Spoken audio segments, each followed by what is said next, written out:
د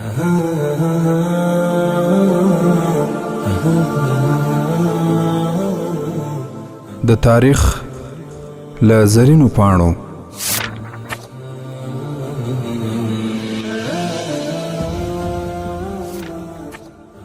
تاریخي بغداد د عباسیانو په اسلامي خلافت کې د دجلې د سیند په دواړو غاړو آباد اوسنی بغداد ښار چې په هغه وخت کې عروس البلاد یا د ښارونو ناوی بلل کېده.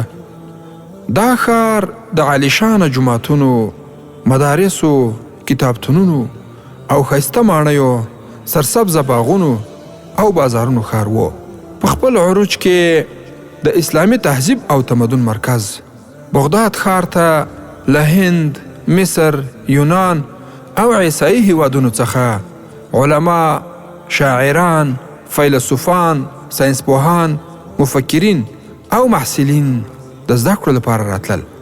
د بغداد په بیت الحکمت یا بیت الحکما علمی مرکز کې د یونانی، لاطینی، سنسکریت، سیریانی او نورو ژبو د کتابونو ژباړل پیل شو، ځکه دغه ښار په نړۍ کې د دارالترجمه په لقب باندې ونومول شو.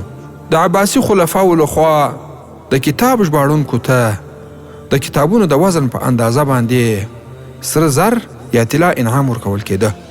له پیړیو وروسته په بغداد کې ژباړل شوي اسلامي او ساینسي کتابونه اروپا ته ورسېدل او د تهذیب له رڼا سره نابلده عیسایانو له دغو کتابونو څخه علمي، طبي او ساینسي ګټه پورته کړه.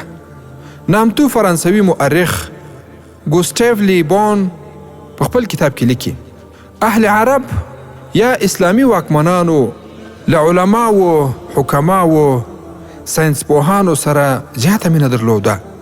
هغوی په بغداد کې د نړۍ له ګوټ ګوټ څخه نامتو پوهان راغونډ کړل او د هوسا ژوند زمینه یې ورته برابره کړه. فرانسوي مؤرخ زیاتوي هغه وخت د یونان په شمول په ټوله اروپا کې دومره لیکوالان او پوهان نه وو لکه څومره چې یوازې د بغداد په بیت الحکما مرکز کې موجود وو.